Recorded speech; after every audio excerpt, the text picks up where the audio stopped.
Hello, welcome back to the Toffee Blues, your source for all things Everton. I'm James Pendleton. I'm here to discuss Everton's 2-0 home defeat to Aston Villa. A game which comes with plenty of positives, I think, for Everton. A couple of things that the fans already knew were poor about this side, about this squad, about this team.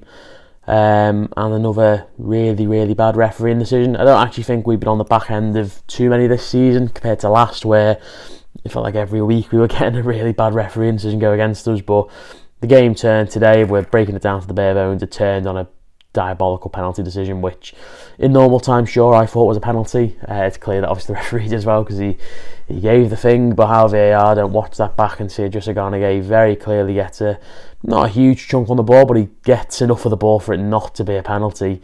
It's not like it's grazed his stud. The ball's gone into a slightly different direction. He's won the ball. It's a clean tackle.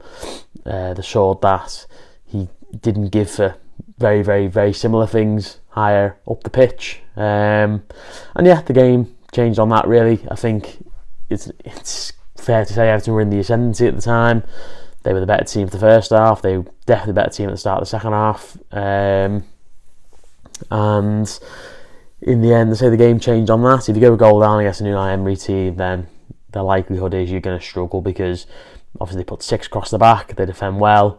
He's a fantastic manager, and the style of play that he uses works very well for his teams, and the fact that he's done that and only made 1 or 2 signings is really impressive. So obviously no problem with that at all, but you know, you can, it'd be nice if you didn't have to go a goal down. You don't need to, because as I say, I think Everton's hung on in there. You just feel like a point would have been fine for Everton today. I thought, to be honest with you, going into the match, I thought a point would have been okay against a team who are a couple of months further along than we are in terms of, they got rid of a manager that they should probably never have had and brought in a much better one, which is pretty much what we've done. So yeah, I think when I was driving home, to be fair, I thought Everton played well for 45-50 minutes of the first 65 minutes probably, but then gave away a silly penalty, went a goal down, and then they'd made their own bed and then they had to lie in it.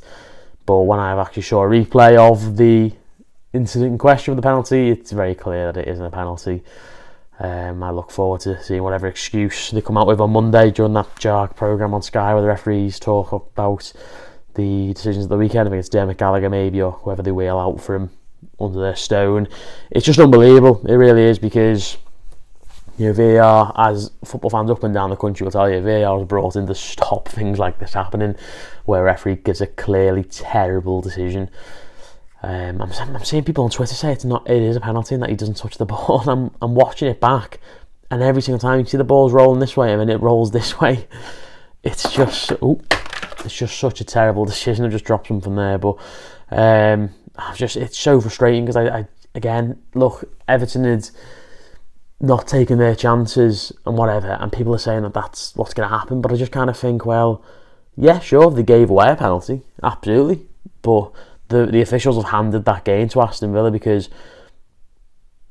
they're a good defensive side, and if they go into any game in the Premier League 1 goal up with 25 minutes to go, they will see it out 99 times out of 100 under Unai Emery, because he's a good defensive manager, and because he can transition between sitting back and defending well to going forward and scoring a second goal, which they eventually did when we were obviously trying to go for an equaliser, which I think with 10 minutes to go we probably would have sat back ourselves and played out a fairly dull 0-0 draw. But I mean, I thought the referee was terrible all game. At the end of the day, the big decisions are what get airtime, not the little things, but the little things add up to the big things. Booking Abdoulaye Doucouré is just scandalous.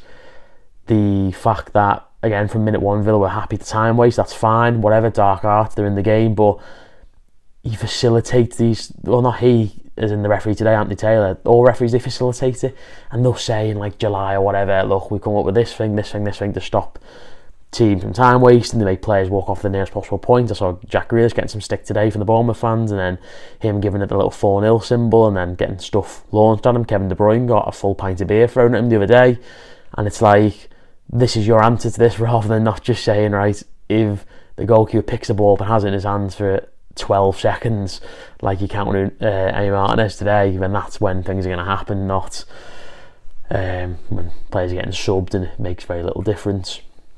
it's just really frustrating. And obviously, say all teams time waste, including Everton.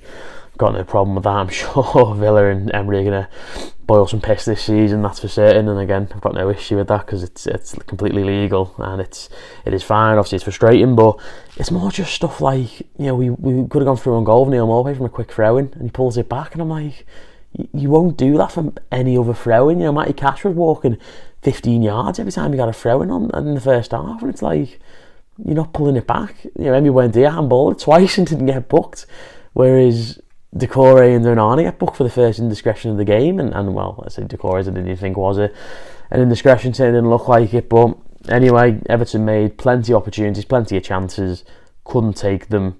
McNeil, Maupay, Onana, Decore, all guilty of wasting, Damari Gray, all guilty of wasting either decent chances or big opportunities to create a chance because they just weren't good enough, and that's what's going to happen. But I think when you'll see my player ratings, I actually don't think anyone played really poorly. A couple of players were a bit below par. I thought everyone else was alright. I thought it was a decent team performance, and it's the sort of thing that if we hadn't have given away a penalty, or if we had Dominic Calvert-Lewin up front, I think we won that game relatively easy, certainly with the latter anyway.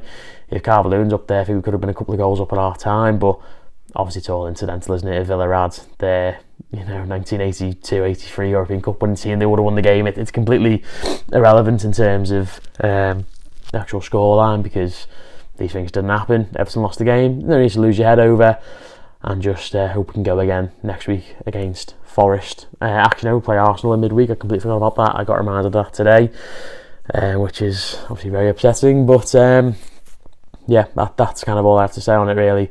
I thought Everton played fine. I thought it was a good team performance.